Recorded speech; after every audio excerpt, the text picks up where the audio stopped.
والذين اتقوا فوقهم يوم القيامة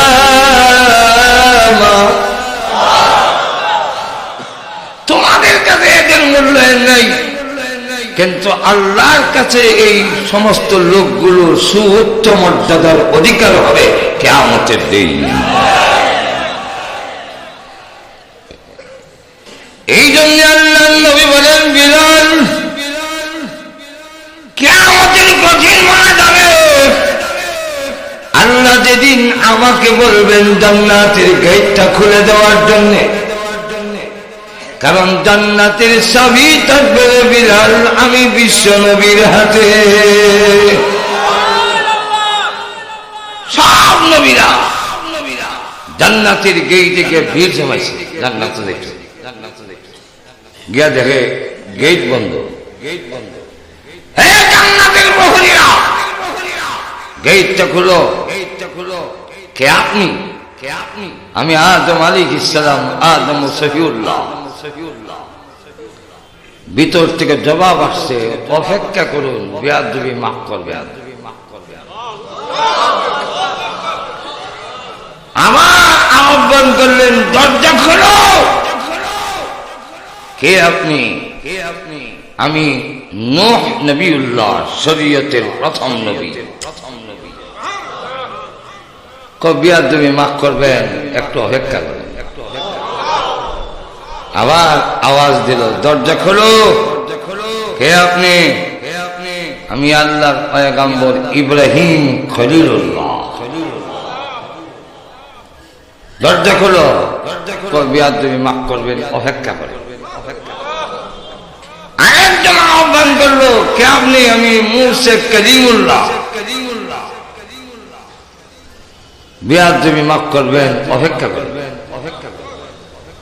আবার ডাক দিলেন, কে আপনি? আমি ঈসা রূহুল্লাহ। দরজা খোলেন, দরজা খোলেন। এমনি কর, এমনি কর। যত নাম শুনি, আদম শুনি, নূহ শুনি, ইব্রাহিম শুনি, মুসা শুনি, ঈসা শুনি, মুহাম্মদ নামটা শুনি না কেন? এই নবী কি এখনো আসে নাই? না, উনি তো আসে না। উনি কোথায়? উনি এখনো কিয়ামতের কঠিন ময়দানে উম্মতি উম্মতি বলে কান্দে। জান্নাতের ভিতর থেকে জায়গা আসছে, এ পয়গম্বরেরা তাকায় দেখেন জান্নাত কিন্তু বাহিরে দিয়া তালা দেওয়া। যার হাতে আল্লাহ চাবি দিয়েছেন উনি যেহেতু আসেন নাই, জান্নাতের গেটও খোলা যাবে না। সমস্ত নবীরা বলেন, প্রভু গো, জান্নাতের টিকিট দিয়েছ, চাবি তো বিশ্ব নবীর হাতে, আমরা ঢুকবো কিভাবে? আল্লাহ বলবেন, ওগো নবীজি, জান্নাতের গেটটা খুলে দিন। বিশ্ব নবী বলবেন, আল্লাহ জান্নাতের গেট তো অবশ্যই খুলবো, আমিও যাব, কিন্তু এর আগে জানতে চাই আমার উম্মতের বেলায় কি সিদ্ধান্ত নিয়েছেন? আল্লাহ তখন বলবেন, ওগো নবীজি, আমি তো আগে ওয়াদা দিয়েছি, আপনাকে আমি সন্তুষ্ট করব। জান্নাতের গেট খুলে দিন, ওয়াদা দিলাম, যতক্ষণ পর্যন্ত আপনি খুশি না হবেন ততক্ষণ পর্যন্ত আপনার উম্মতকে আমি আল্লাহ মাফ দিতেই থাকবো।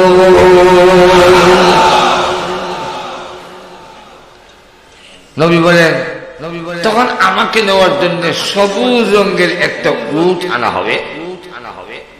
উটের কালার সবুজ হয় না, ওই দিন উটের কালার সবুজ। পাগুলো ইয়াকুত জবরদস্ত দামি পাথরের দ্বারা তৈরি হবে, হাড্ডি রক্তে মানুষের পা হবে না। রাসূল বলেন আমি যখন উঠবো বিলাল আল্লাহ তখন তোমাকে ডাকবেন আমার উটের লাগাম ধরার জন্য। হে বিলাল, তুমি গোলামের ঘরের গোলাম, তোমার বাড়ি মক্কায় নয়, অন্য দেশ থেকে এসে তুমি মক্কায় বসবাস করো। মক্কার বেঈমান কাফেররা তোমাকে কালো কাউয়া বলে আখ্যায়িত করে, কিন্তু জেনে রাখো ওই কিয়ামতের দিন আমি উঠে থাকবো আর তুমি নিচে থেকে আমার উটের লাগাম ধরে আগাম দিতে দিতে আমি বিশ্ব নবীর সাথে জান্নাতে ঢুকবে।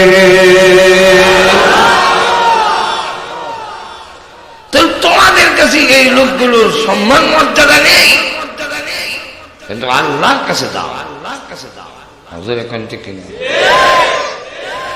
যদিও আমাদের সমাজের অনেকের কাছে আলেম ওলামার দাম নয়, কিন্তু এই পৃথিবী বর্তমান যুগে আল্লাহর কাছে সবচেয়ে দামি হলেন ওলামায়ে কেরাম।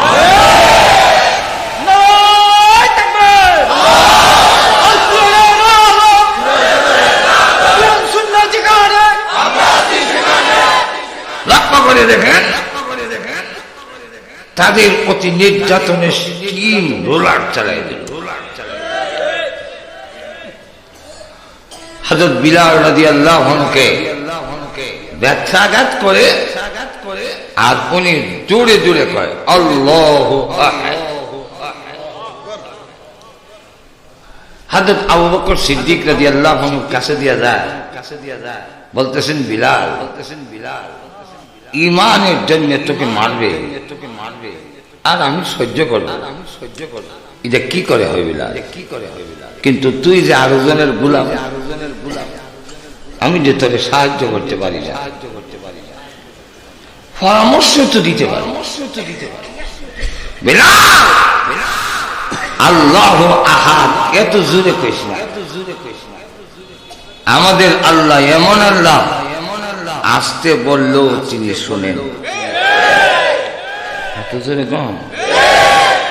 সাহাবীরা বলেন ইয়া রাসূলুল্লাহ আল্লাহ দূরে না কাছে? যদি দূরে হয় চিল্লাইয়া কম, আর যদি কাছে হয় আস্তে আস্তে কইলিও, দূরে কম, ঠিক না?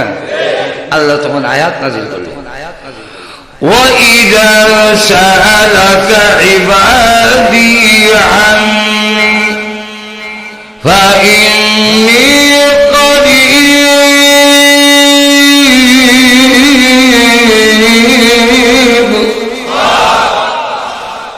রাসূল আপনাকে প্রশ্ন করেছে আমি দূরে না কাছে, বলে দিন আমি খুব কাছে। এখন সাহাবায়ে কেরাম বলেন হুজুর কাছের তো একটা ব্যাখ্যা থাকতে হবে, উনিও কাছে উনিও কাছে আপনিও তো কাছে, এখন ঠিক কিনা? আল্লাহ কত লোক কাছে এটা তো বুঝলাম। তখন আল্লাহ আয়াত নাযিল করলেন وَنَحْنُ أَقْرَبُ إِلَيْهِ مِنْ حَبْلِ الْوَرِيدِ।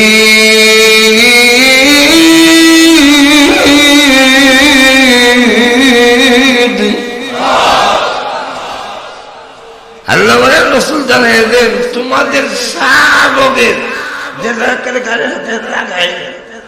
যেটা কাটলে জানতে দেব, ইদা যত কাছে আমি আল্লাহ একটাই আরো।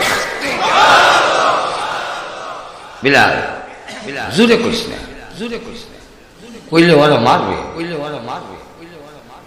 আর তোকে মারবে সহ্য করতে পারবে। হযরত বিলাল বলেন ঠিক আছে আর বলবো না। পরের দিন দেখে কালো বিলাল কালো নাই, রক্তের লাল, কিন্তু চাবুক যা বাড়ি দিলেই সব শক্তি দিয়ে হয়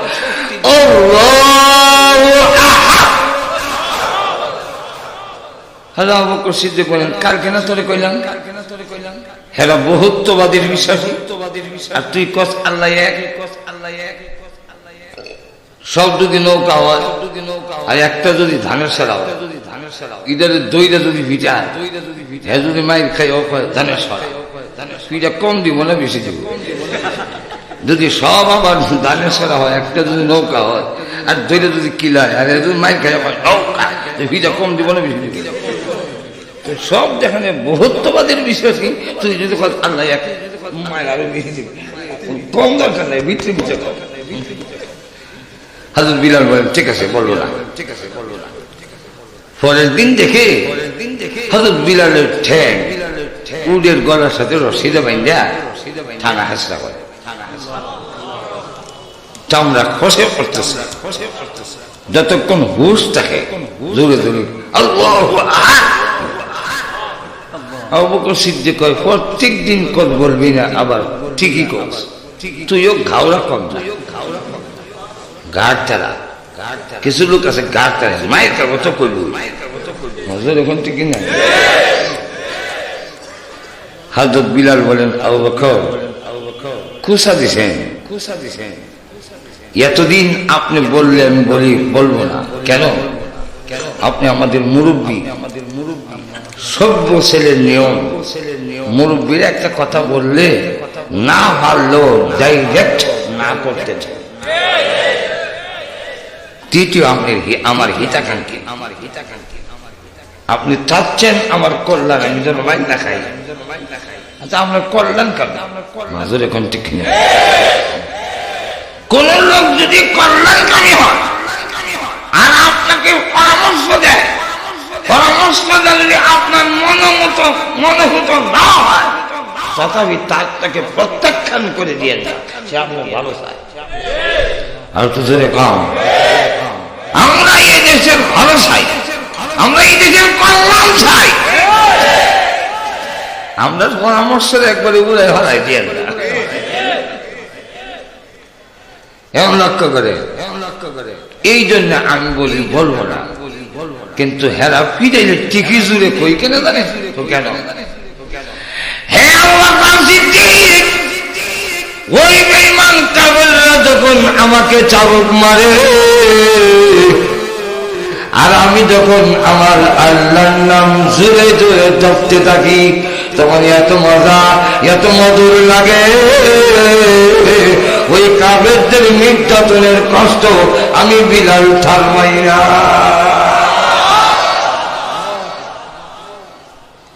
কি পরিমাণ মহব্বত হইলে হযরত আবু বকর শুনলে হ্যাঁ তাই নাকি? হ্যাঁ, তাহলে আমি মনে মনে সিদ্ধান্ত নিলেন বিলালকে কিনবো আর আমি তাকে আজাদ করে উমাইয়ার কাছে গিয়ে করলেন এই কালো গোলামটা মারতে মারতে তো আদা মরা করে ফেলেছে, এর থেকে বেচা দাও, এর থেকে বেচা দাও। উমাইয়া কয় গোলাম তো কিনতে আইসো না, জাতি বাইরে উদ্ধার করতে আইসো। সেও মনে মনে কয় এমন দাম ছামু আর গোলাম কিনন লাগতো না। আর আবু বকর সিদ্দিকের ভিতরে ভিতরে নিও, আমি আবু বকরের সমস্ত ধন সম্পদ যদি দিতে হয় দেব, বিলালকে উদ্ধার করে মূল্যে হযরত বিলাল রাদিয়াল্লাহু আনহুকে খরিদ করে বললেন বিলাল, কাফিরদের নির্যাতনেও তুমি আল্লাহর নাম জপলে এদের কষ্ট যে ঠার পাও না, এত মহব্বত তোমার অন্তরে আল্লাহ, সেই আল্লাহর সন্তুষ্টির জন্য মুক্ত করে দিলাম। এইভাবে যেমন নির্যাতনের স্টিম রোলার চালাই দিল, তখন হযরত খাব্বাব রাদিয়াল্লাহু আনহু হযরত উমর বলতেছে আমার মনে হয় বিলাল ইসলামের জন্য যে কষ্ট করছে এত কষ্ট আর কেউ করেনি। এই কথা বলতেই খাব্বাব রাদিয়াল্লাহু আনহু দাঁড়িয়ে গেছে মাহফিল থেকে, আমিরুল মুমিনিন বিলালের কথাটা কইলেন, আমার কথা কইলেন না, আমার কথা কইলেন না। তুমি কি নির্যাতন ভোগ করছো আমার জানা নাই, এমনি আমি কি কষ্ট করছি এটা আমার মুখে বলার দরকার নাই। আমি আমার পিঠের এবং কোমরের কাপড়টা সরাই দিলাম, একটু দেখে নিলাম। যেই মাত্র পিঠের এবং কোমরের কাপড় সরালেন, এমনি হযরত উমর চোখের মধ্যে হাত দিয়ে বললেন কাপড় ছেড়ে দে। এমন আশ্চর্য কোমর জিন্দেগিতে দেখি নাই। ও খাম্বাব, তোমার কোমরের মধ্যে শুধু হাড্ডি দেখা যায়, মাংস নাই।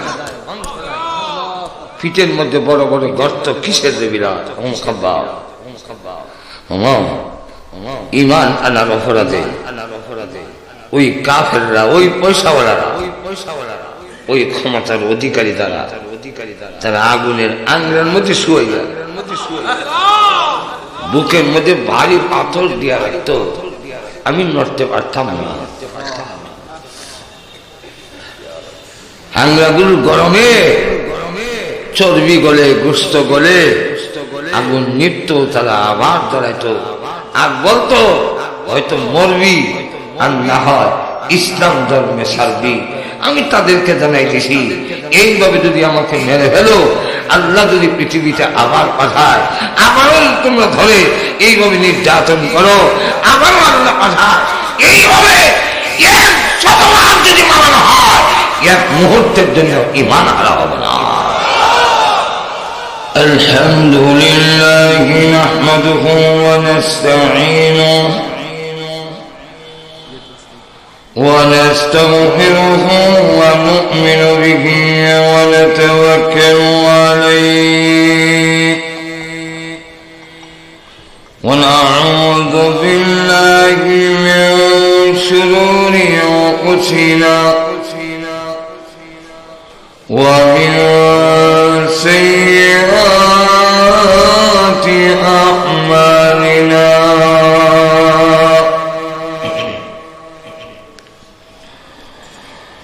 من يهده الله فلا مضل له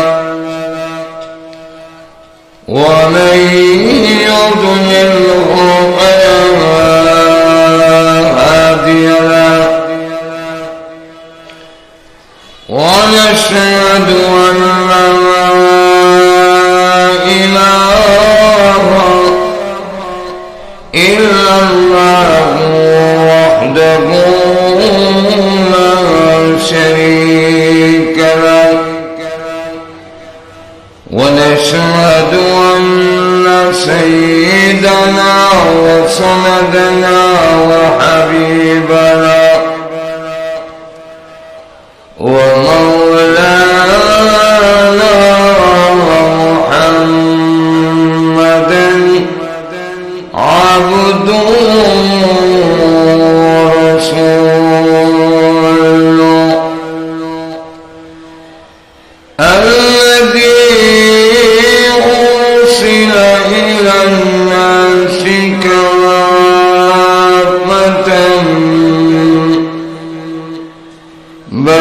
بشيرا ونذيرا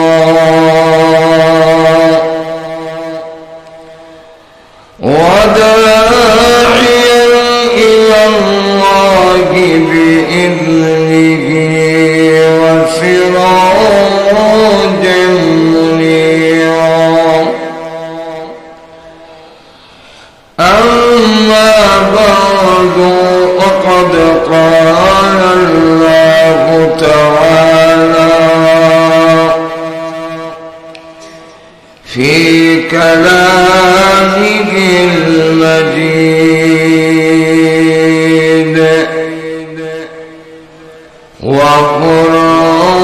وفرقانه الحميد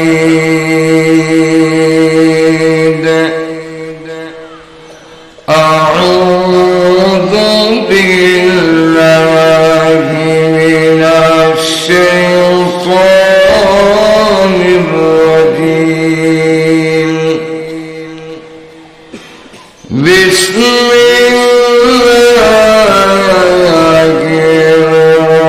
الرحمن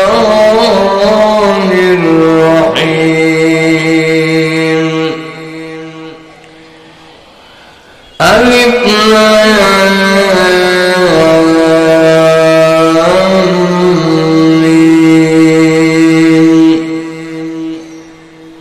أحسب الناس أن يتركوا أن يقولوا آمنا وهم لا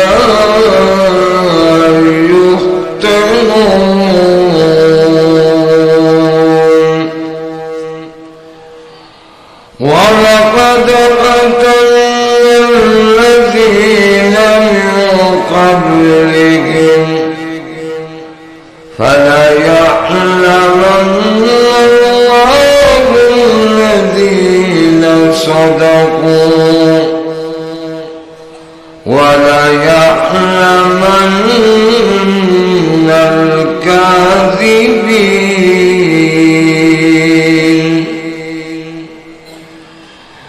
قال النبي صلى الله عليه وسلم أشد الناس بلاء الأنبياء ثم الصالحون ثم الأمثل فالأمثل صدق الله العظيم وصدق رسوله النبي الكريم اللهم صل على سيدنا ومولانا محمد وعلى آله وأصحابه وسلم اللهم صل على سيدنا ومولانا محمد وعلى آله وأصحابه وسلم মদিনাতুল উলুম হাফিজিয়া মাদ্রাসা ও ইতিমখানা উদ্যোগে আয়োজিত 3 দিন ব্যাপী চতুর্থ বার্ষিকী তাফসীরুল কোরআন মাহফিলের আজকের সমাপনী দিনের শেষ অধিবেশনে অত্যন্ত শ্রদ্ধাভাজন সভাপতি মুআজ্জাজ মুকাররম উলামায়ে কেরাম সুধী মণ্ডলী সর্বস্তরের প্রাণপ্রিয় মুসলমান ভাইরা পর্দার অন্তরালে অবস্থানরত অত্যন্ত শ্রদ্ধেয়া মা ও বোনেরা শত কাজকর্ম ব্যস্ততা থাকার পরেও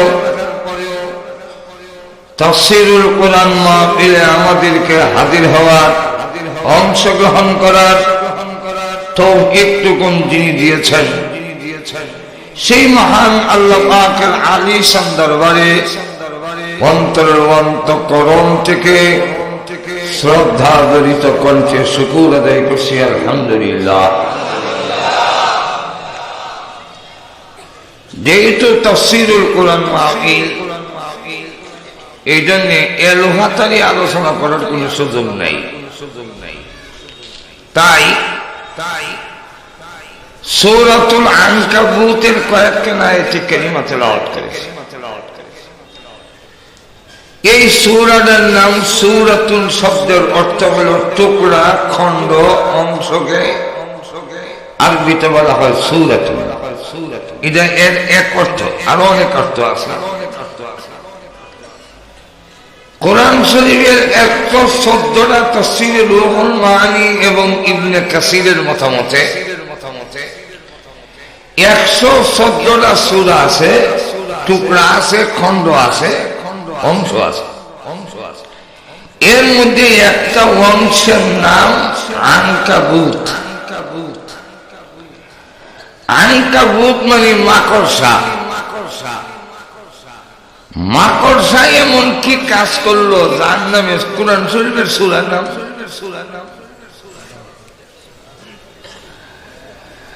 মাকড়সার নামে কোরআন শরীফের সূরার নাম রেখে দিল, আমরা নাম নাই।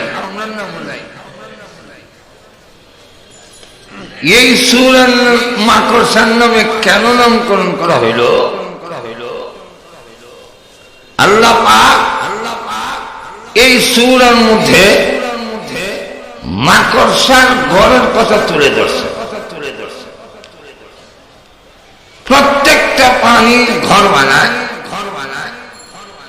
ঘর বানাবার মতো যোগ্যতা, মেধা, সরঞ্জাম, সামান আল্লাহ তাকে দিয়েছে। আল্লাহ কোরআনের এক আয়াতে বলছে, আমি প্রত্যেকটা প্রাণী তৈরি করে তার চলার মতো মেধা যোগ্যতা আমি আল্লাহর পক্ষ থেকে খালাকাহু ফাহাদা, তাকে সেই হেদায়েত দিয়েছি। এই জন্য দেখবেন একটা গাভীর বাচ্চা বের হওয়ার পরে মা ধরাই দিতে হয় না, সে নিজে নিজে মার কোন জায়গায় তার খাদ্য আছে সে খুঁজে বের করে। আর তো ধরে বলেন এতটুকু বুদ্ধি তাকে দিছেন আল্লাহ, নিজে চলা সামানো প্রত্যেককে সাথে দিয়ে দিয়েছেন। এই জন্য লক্ষ্য করে দেখবেন, মুরগের পায়ের দিকে লক্ষ্য করেন, আঙ্গুলগুলো ফাঁকা, কি বলেন ঠিক না? কিন্তু হাঁসের পায়ের দিকে লক্ষ্য করে দেখেন, ফাঁক নাই, এখানে পর্দা লাগানো। কেন? সে তো পানিতে চলে যাবে, পানিতে চলতে গেলে বই যাবে, এই কারণে আল্লাহ পাক তার পাউডারে বই যাওয়া বানাই দিয়েছেন।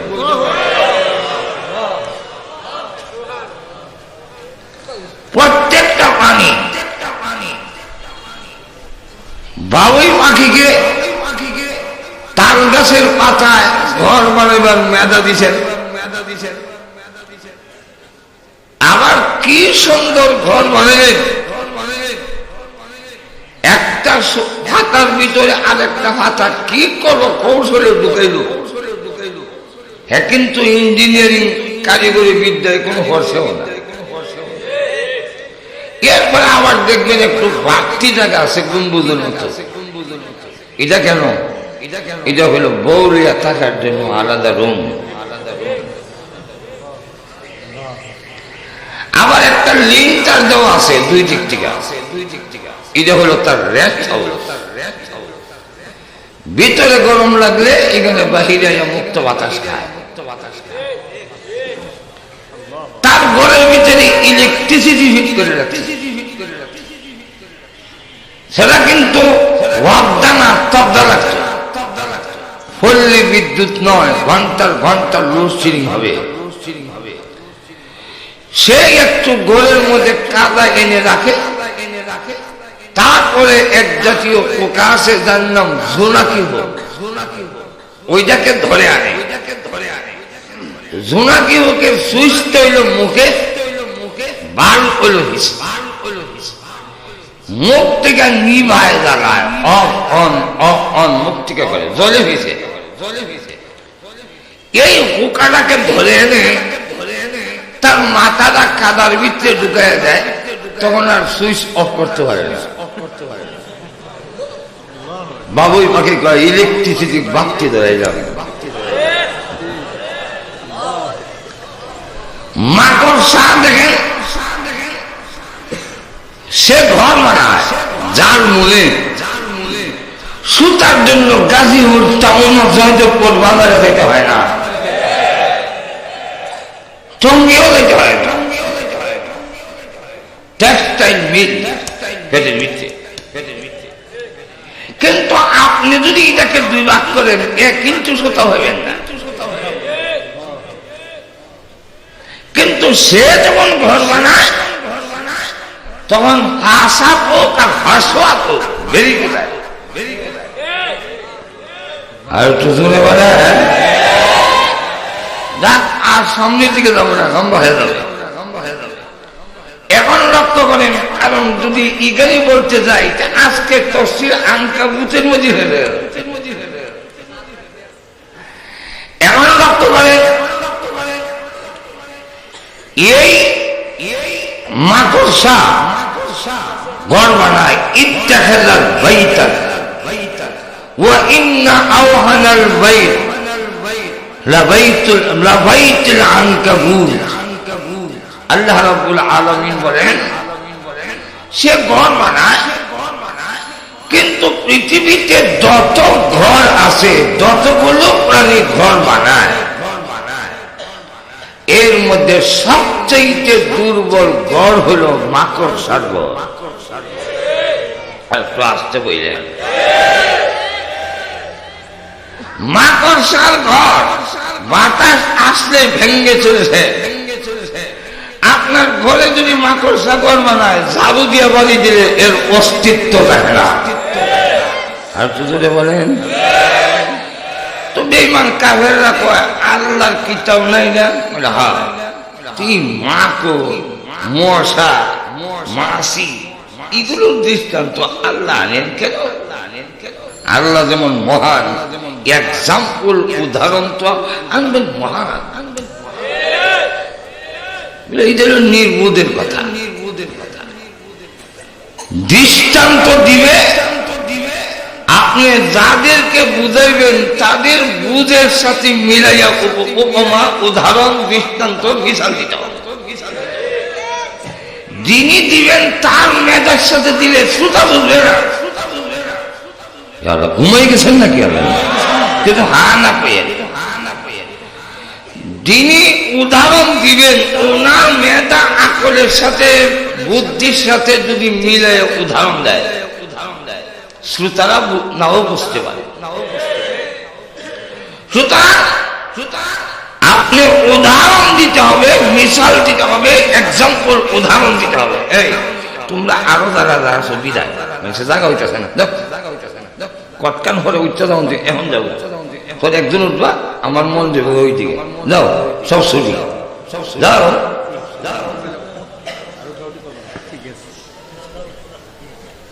ভাগ দিবাইন্দাই হয়েছে, আবার কতক্ষণ হলে উঠে যাবো। হাজার হাজার লোক জায়গা হইতেছে না, জায়গাটা তো শুরু হয়ে গেছে। এটা গাজীপুরের জন্য জায়গাটা শুরু আছে, যেরকম ঠিক না? গাজীপুরের জন্য আরো বিশাল মাঠের দরকার। কেমন লক্ষ্য করেন? আর উঠবো নি কেউ?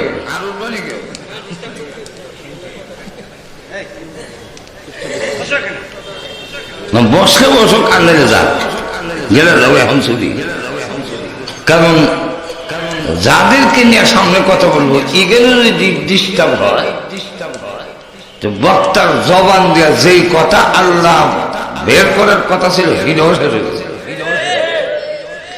আর যদি শ্রোতা মনোযোগ দিয়ে শুনে, বক্তা হইল একটা মাইক, তার জবান দিয়ে এমন কথা আল্লাহ বের করে দেয় শ্রোতাদের প্রয়োজনীয়, যেগুলা এর আগে বক্তাও জানত। এই জন্য আপনারা মনোযোগ দিয়ে শুনতে হবে। রাজি আছেন? আর তো যদি গান এখন লক্ষ্য করে দেখেন, দৃষ্টান্ত আল্লাহ মাকড় সার পরের কথা আনলেন কেন?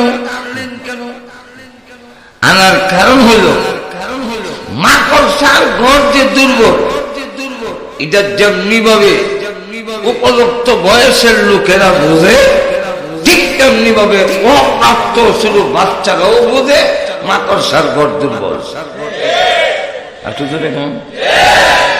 যেমনি ভাবে পুরুষে বোঝে মাকড়সার ঘর দুর্বল, মহিলারাও বোঝে, শিক্ষিতরাও বোঝে, অশিক্ষিতরাও বোঝে।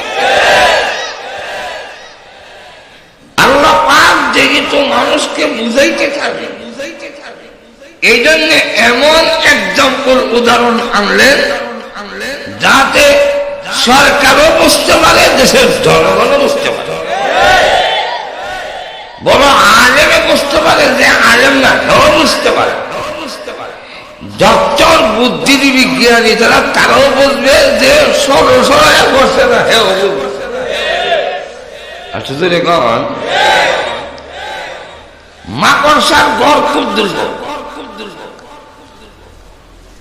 ধাও দিয়ে আঘাত করলে ভেঙে খানকায়। লক্ষ্য করে দেখেন, এই মাকড়সার ঘর আনার উদ্দেশ্য হইল ইসলামের প্রাথমিক যুগে রাসূল যখন দাওয়াতের কাজ শুরু করলেন, তখন দাওয়াত যারা গ্রহণ করেছে তারা বেশিরভাগ দুর্বল, অসহায়, গরিব, যেরকম ঠিক কিনা। আর যারা ইসলামের বিরুদ্ধে, এরা বেশিরভাগ লোক হইল সম্পদওয়ালা, এদের রাচিয়াল বাহিনী বেশি, ক্যাডার আছে, ক্যাডার। আল্লাহ পাক কোরআনে বলেন মান লিল খায়র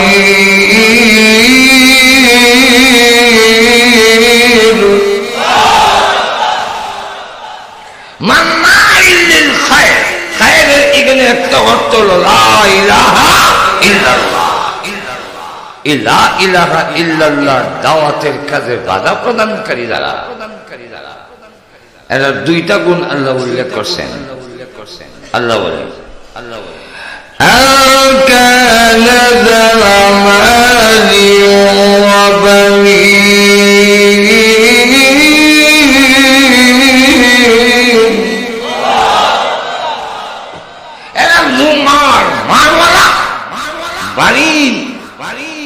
এদের ছেলে সন্তান বাঁচিয়ে বেশি। বর্তমান ইদার অর্থ হইল এদের ক্যাডার রাচিয়াল বাহিনী।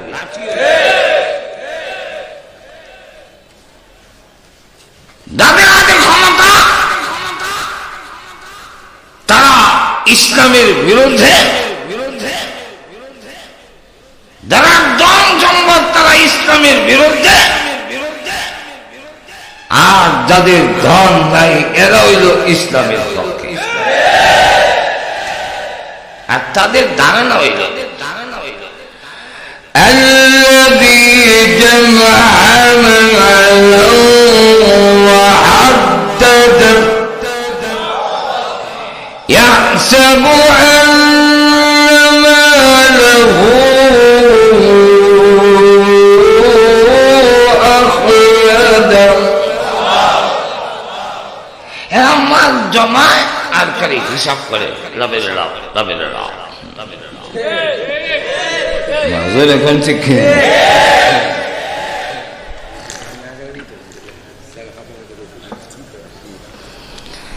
যে জায়গা হচ্ছে না। আল্লাহ কোরআনে বলছেন তোমরা যদি মাহফিলে পড়া হয় যে একটু জায়গা হাত থেকে আরেক বাইরে জায়গা দাও, আর যদি জায়গা দাও আমি আল্লাহ তোমাদের কবরে হাসরে জান্নাতে জায়গা বড় দেব। আপনারা কি চান কবরে হাসরে জান্নাতে একটু জায়গা বড় হোক? আমি তো কান কে কে চান একটু দেখতে চাই না? তুলে না নইলে হাঁপায় যে লড়ে হেসা যে লড়ে। যদি মনে করেন যে কবরে সিবাত করে তখন তোলার সামনে তে বইতে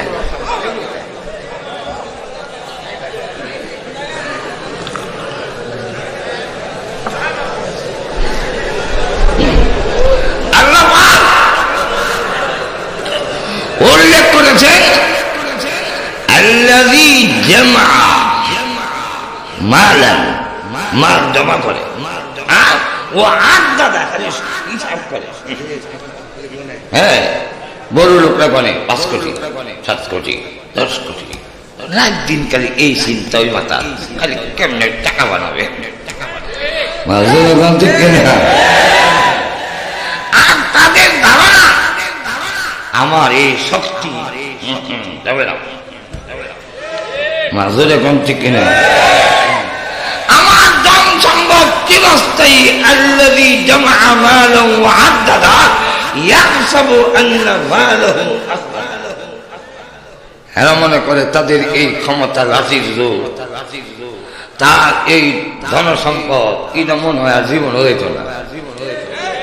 বিশাল বিশাল বাড়ি বানায়, 4 কোটি 5 কোটি 10 কোটি দিয়ে বাড়ি বানায়। গাদা এই বাড়ি বানায় তোমার ফায়দা কি? তুমি তো পৃথিবীর থেকে যাওয়ার সময় 3.5 হাত কবরের জায়গা আর 5.5 হাত কাপড় লই যাইবা। ঠিক না? আর এই পৃথিবীকে যা দেখো, যতই দেখো আপন না। আর তো জোরে কম, খালি আজকে বিপদ বলে দেখেন। আজকে যারা মন্ত্রী কালকে যদি ছেড়ে যায়, তার ভক্তবৃন্দ যারা আছে সবাই কইব খেলা কইছিল তারে রিলের মাল চুরি করতো। বউ কয় কত কইলাম এই ইয়েতিমের বিষ কি জানি না করে তুই আমার কথা মানলো না, এখন লাল ঘরের ভাত খা করবে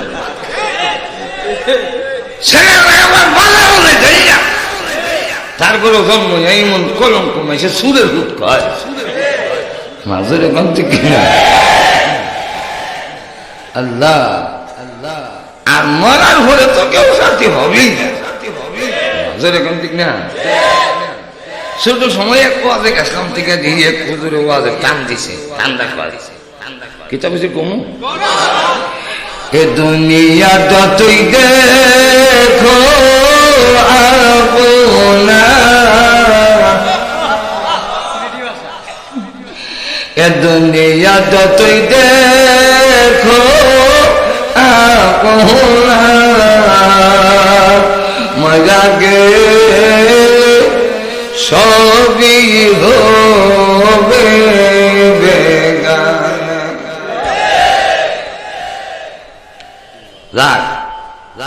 তো আল্লাহ বলে এরা যে ভাবে এই ক্ষমতা চিরস্থায়ী, আল্লাহ বলেন ওই মাকড়সার গড় আনছেন। কিরে নসরুদ্দিন, বসরুদ্দিন মাকড়সার গড় দেহ দেখি তো ইদার শক্ত না দুর্বল, এইটা তো দুর্বল বাচ্চা খাইলিছে বলে জেনে রাখ তোর ক্ষমতা, তোর ধর্ম, তোর হাত আমি আল্লাহর কাছে একটাই আলোচনা চাই।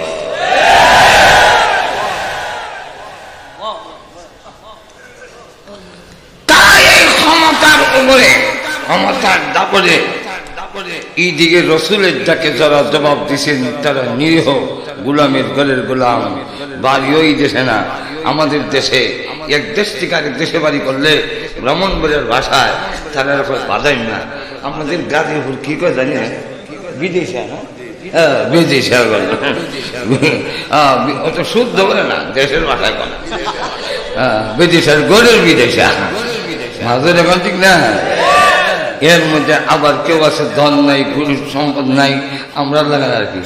আপনার উজুরা তো দুর্বল একদিকে, টেহা নাই। আচ্ছা আপনারাও আমরা ভোট দেন না ওই টেহাটা লেগে। আমার ফাঁস করি দিয়ে গেলেন, যে কোনো আসন থেকে ফাঁস করে নাই তাহলে আবার করতাম না।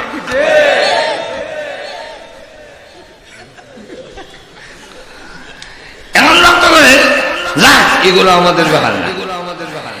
এখন লক্ষ্য করে যে এই অবস্থায় ওই মালওয়ালারা, কেনারওয়ালারা, খাব্বাব, বিলাল, সুহাইব রুমি, আম্মার ইবনে ইয়াসির, এই জাতীয় লোক, আব্দুল্লাহ ইবনে মাসউদ, এদের দিকে আঙ্গুলটা দেখায়া কয় ওয়ায়াসখারুনা মিনাল্লাযিনা আমানু।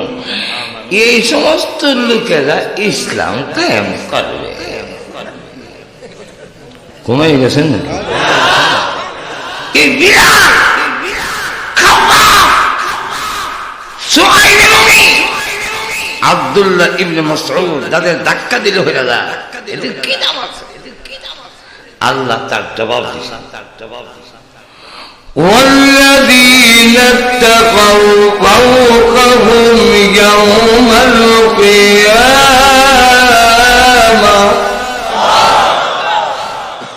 তোমাদের কাছে এদের মূল্যায়ন নাই, কিন্তু আল্লাহর কাছে এই সমস্ত লোকগুলোর সুউচ্চ মর্যাদার অধিকার হবে কিয়ামতের দিন। এই জন্য আল্লাহ নবী বলেন বিলাল কিয়ামতের কঠিন মানা যাবে। আল্লাহ যেদিন আমাকে বলবেন জান্নাতের গেটটা খুলে দেওয়ার জন্য, কারণ জান্নাতের চাবি থাকবে বিলাল আমি বিশ্ব নবীর হাতে। সব নবীরা জান্নাতের গেইটে গিয়ে ভিড় জমাইছে, জান্নাত দেখছে, গিয়া দেখে গেট বন্ধ, গেট বন্ধ। হে জান্নাতের প্রহরীরা, গেটটা খুলো, গেটটা খুলো। কে আপনি? আমি আদম আলাইহিস সালাম, আদম সফিউল্লাহ। ভিতর থেকে জবাব আসছে, অপেক্ষা করুন, বেয়াদবি মাফ করবেন। আমার আহ্বান করলেন, দরজা খোলো। কে আপনি? আমি নূহ নবিউল্লাহ, শরীয়তের প্রথম নবী। বেয়াদবি মাফ করবেন, একটু অপেক্ষা করেন। আবার আওয়াজ দিল, দরজা খোলো। কে আপনি? আমি আল্লাহর পয়গম্বর ইব্রাহিম খলিলুল্লাহ। দরজা খোলো। বেয়াদবি মাফ করবেন, অপেক্ষা করেন। আরেকজন আহ্বান করলো, কে আপনি? আমি মুসা কলিমুল্লাহ। বেয়াদবি মাফ করবেন, অপেক্ষা করবেন। আবার ডাক দিলেন, কে আপনি? আমি ঈসা রূহুল্লাহ। দরজা খোলেন। এমনি কর। যত নাম শুনি, আদম শুনি, নূহ শুনি, ইব্রাহিম শুনি, মুসা শুনি, ঈসা শুনি, মুহাম্মদ নামটা শুনি না কেন? এই নবী কি এখনো আসে নাই? না, উনি তো আসে না। উনি কোথায়? উনি এখনো কিয়ামতের কঠিন ময়দানে উম্মতি উম্মতি বলে কান্দে।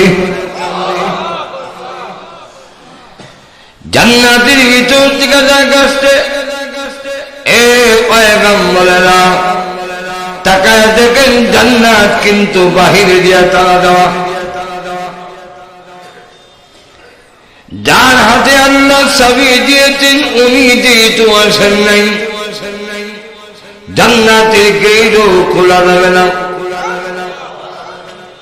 সমস্ত নবীরা বলেন, প্রভু গো, জান্নাতের টিকিট দিয়েছ, চাবি তো বিশ্ব নবীর হাতে, আমরা ঢুকবো কিভাবে? আল্লাহ বলবেন, ওগো নবীজি, জান্নাতের গেটটা খুলে দিন। বিশ্ব নবী বলবেন, আল্লাহ জান্নাতের গেট তো অবশ্যই খুলবো, আমিও যাব, কিন্তু এর আগে জানতে চাই আমার উম্মতের বেলায় কি সিদ্ধান্ত নিয়েছেন? আল্লাহ তখন বলবেন, ওগো নবীজি, আমি তো আগে ওয়াদা দিয়েছি, আপনাকে আমি সন্তুষ্ট করব। জান্নাতের গেট খুলে দিন, ওয়াদা দিলাম, যতক্ষণ পর্যন্ত আপনি খুশি না হবেন ততক্ষণ পর্যন্ত আপনার উম্মতকে আমি আল্লাহ মাফ দিতেই থাকব।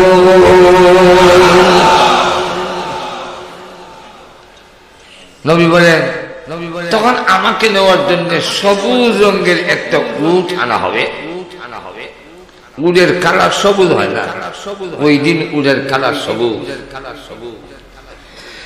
পাগুলো ইয়াকুত জবরদস্ত দামি পাথরের দ্বারা তৈরি হবে, হাড্ডি রক্তে মানুষের পা হবে না।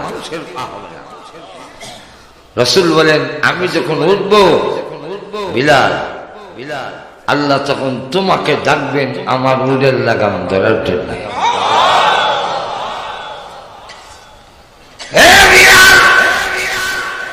তুমি গোলামের ঘরের গোলাম, তোমার বাড়ি মক্কায় নয়, অন্য দেশ থেকে এসে তুমি মক্কায় বসবাস করো। মক্কার বেঈমান কাফেররা তোমাকে কালো কাউয়া বলে আখ্যায়িত করে, কিন্তু জেনে রাখো ওই কিয়ামতের দিন আমি উঠে টানো আর তুমি নিচে থেকে আমার উটের লাগাম ধরে আগাম দিতে দিতে আমি বিশ্ব নবীর সাথে জান্নাতে ঢুকবে। তো তোমাদের কাছে এই লোকগুলোর সম্মান মর্যাদা নেই, কিন্তু আল্লাহর কাছে দাও, আল্লাহর কাছে দাও। হুজুর এখন ঠিক কিনা? যদিও আমাদের সমাজের অনেকের কাছে আলেম ওলামার দাম নয়, কিন্তু এই পৃথিবী বর্তমান যুগে আল্লাহর কাছে সবচেয়ে দামি হলেন ওলামায়ে কেরাম।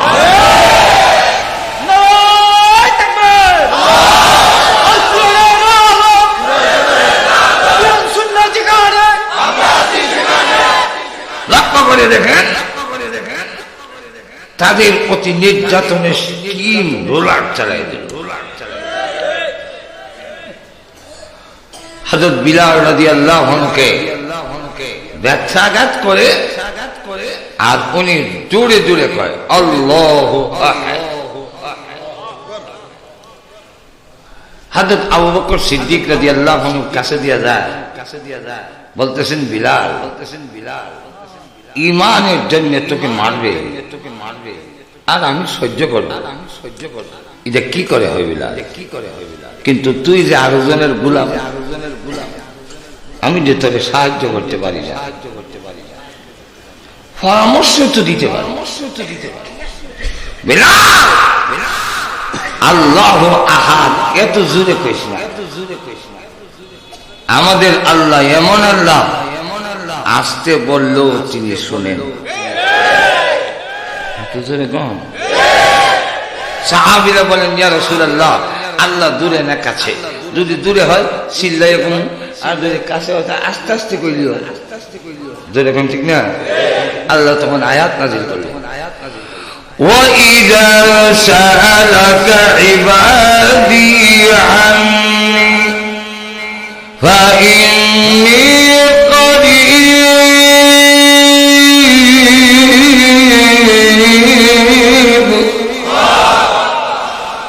রাসূল আপনাকে প্রশ্ন করেছে আমি দূরে না কাছে, বলে দিন আমি খুব কাছে। এখন সাহাবায়ে কেরাম বলেন হুজুর কাছের তো একটা ব্যাখ্যা থাকতে হবে। উনিও কাছে, উনিও কাছে, আপনিও তো কাছে। এখন ঠিক কিনা? আল্লাহ কত লোক কাছে এটা তো বুঝলাম। তখন আল্লাহ আয়াত নাযিল করলেন, وَنَحْنُ أَقْرَبُ إِلَيْهِ مِنْ حَبْلِ الْوَرِيدِ।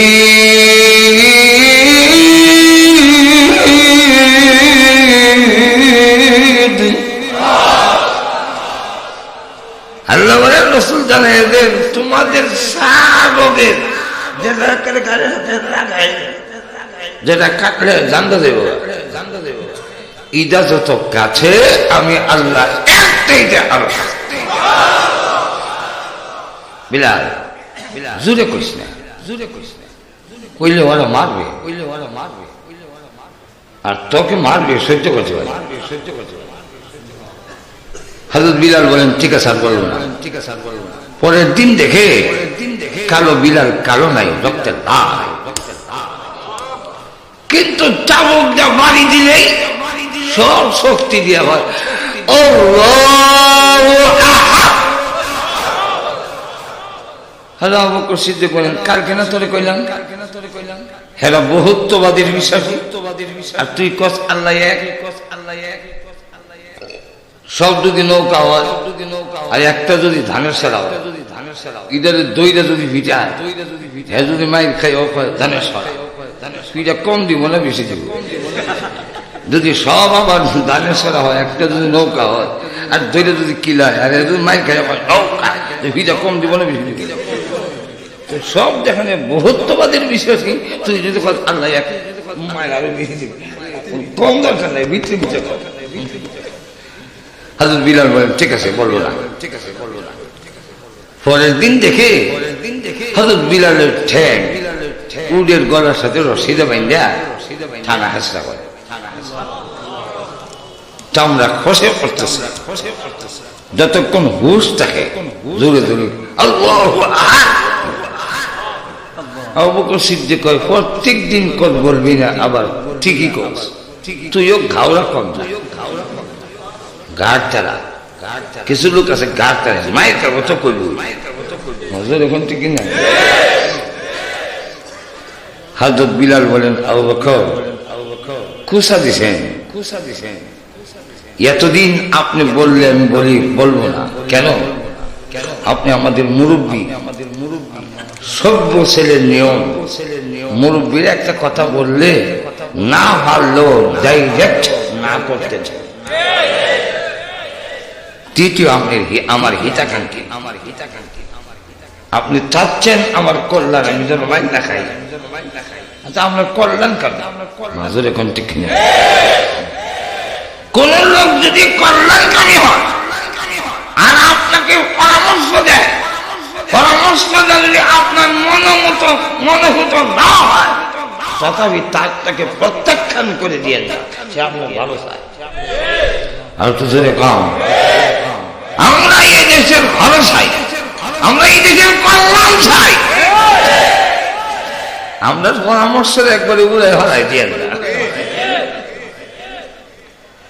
এমন লক্ষ্য করে, এই জন্য আমি বলবো না, কিন্তু হেরা ফিরাইলে ঠিকই জুড়ে কই কেন জানে তো কেন? হ্যাঁ, ওই বেঈমান কাফেররা যখন আমাকে চাবুক মারে আর আমি যখন আমার আল্লাহর নাম জোরে জোরে জপতে থাকি, তখন এত মজা, এত মধুর লাগে। ওই কাফেরদের নির্যাতনের কষ্ট আমি বিলাল থামাই না।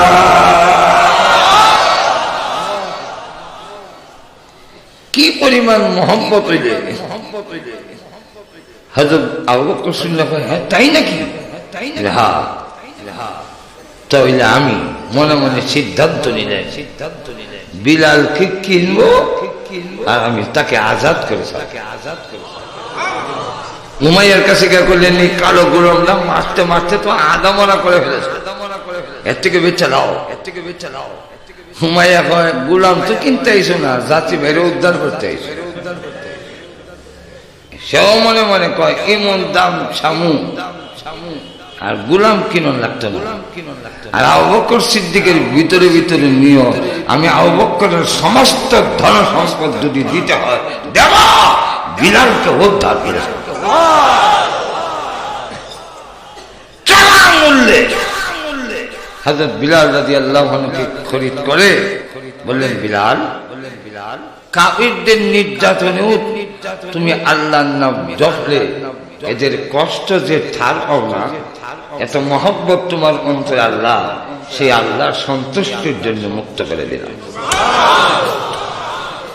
এইভাবে যেমন নির্যাতনের স্টিম রোলার চালাই দিল, তখন হযরত খাব্বাব রাদিয়াল্লাহু আনহু, হযরত উমর বলতেছে, আমার মনে হয় বিলাল ইসলামের জন্য যে কষ্ট করছে এত কষ্ট আর কেউ করেনি। এই কথা বলতেই খাব্বাব রাদিয়াল্লাহু আনহু দাঁড়িয়ে গেছে মাহফিল থেকে, বিলালের কথাটা কইলেন, আমার কথা কইলেন না, তুমি কি নির্যাতন ভোগ করছো আমার জানা নাই।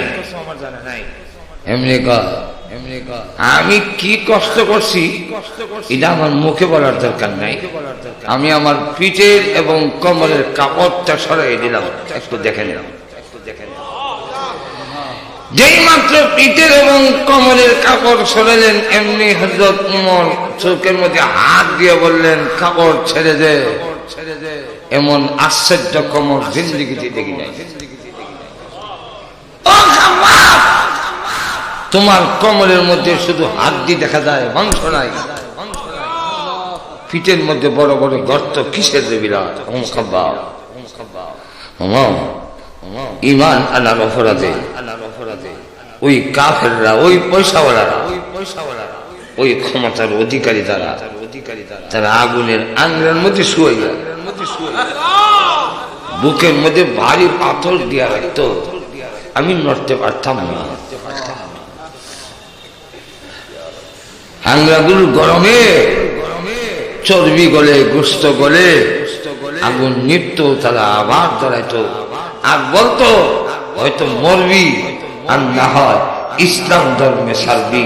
আমি তাদেরকে জানাই দিছি, এইভাবে যদি আমাকে মেরে ফেলো, আল্লাহ যদি পৃথিবীতে আবার পাঠায়, আবারও তোমরা ধরে এইভাবে নির্যাতন করো, আবারও আল্লাহ পাঠায়, এইভাবে শতবার যদি মানানো হয়, এক মুহূর্তের জন্য ঈমান হারা হবে না।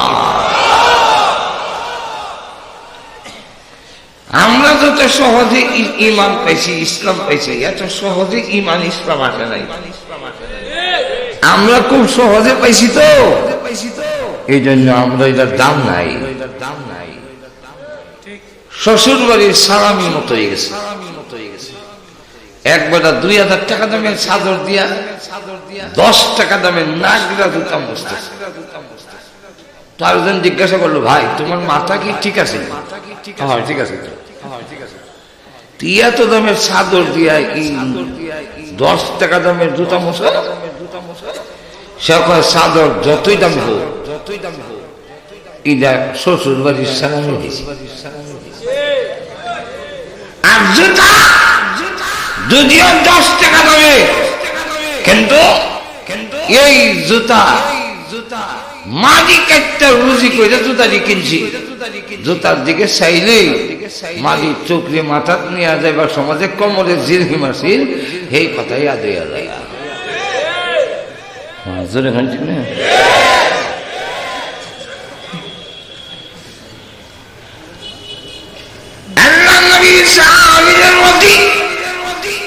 নির্যাতনের এখন পর্যন্ত চলছে, কিয়ামত পর্যন্ত একদল নির্যাতন করবে আর একদল নির্যাতন ভোগ করে ঈমান ধরে রাখবে। আর দুজনে কম এটা কেন হবে বলবো না? অসুবিধা লাগতেছে? অসুবিধা নেই, আমার অসুবিধা নেই, অসুবিধা লাগতেছে না তো? এটা কেন হবে? এর কারণ হইল ঈমান এমন একটি বস্তু, এমন একটি দামি ডায়মন্ড পাথর, যেটা দিয়ে 10টা পৃথিবীর সমান জান্নাত কিনা যায়। আপনার কাছে এমন একটি দামি পাথর হয়েছেন, আপনি গাইবি পাথর কোনানে গাজীপুরের জঙ্গলে, যে পাথর দিয়া আপনি গাজীপুর ডিস্ট্রিক্টে কিনতে পারবেন। এরকম পাথর যদি আপনার কাছে থাকে, এটা নিয়ে কি আপনি ঘরে খুব নিরাপদে ঘুমাইতে পারবেন? সম্ভাবনা আছে না? বউয়ে আপনি যাবো হাত তুলিয়ে দেব আর কইব, এই পাথর যদি আমার কাছে থাকে কত জামাই আইব আর যাইব।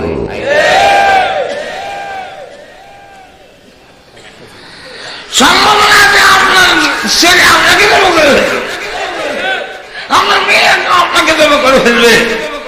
বাহির থেকে যদি আপনার প্রতি হামলা আসে চোখ ডাকাইতেরা, এরা দাও আর কঞ্চি কুড়া লইতো না, Russian pro, machine gun, LMG সব লইয়া এরপরে হামলা চালাবে। আপনি তখন বলবেন, হাত যায় যা, হাত্তর দিতাম না, ঠ্যাং যদি যায় যা, হাত্তর দিতাম না, গলা যদি মাকে হাত্তর লই মন মন ঠিক কিনে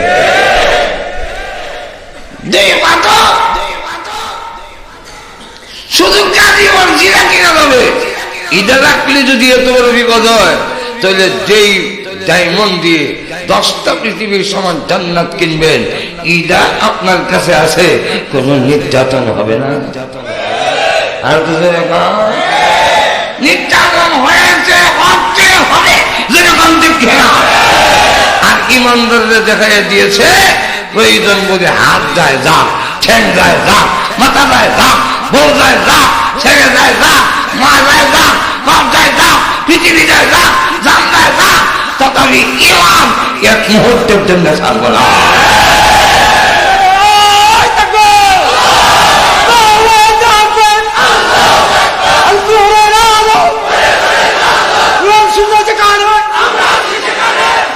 আপনারা লক্ষ্য করে দেখেন, এই ধারাবাহিকতা এখনো চালু আছে। আসলে দেখুন, রোহিঙ্গার মুসলমানেরা এরা যদি খ্রিস্টান হয়ে দিত তো কোন দিন স্বাধীন হয়ে যেত? এরা যদি বৌদ্ধ হয়ে দিত দেশ স্বার্থ হইত। এরা যদি হিন্দু হইতো তাহলে ভারত সরকার কবে সহযোগিতা করে আরো দিত স্বাধীন করে। এরা একটা অপরাধ, এরা মুসলমান ইমানদার মাঝে এখন দেখি না।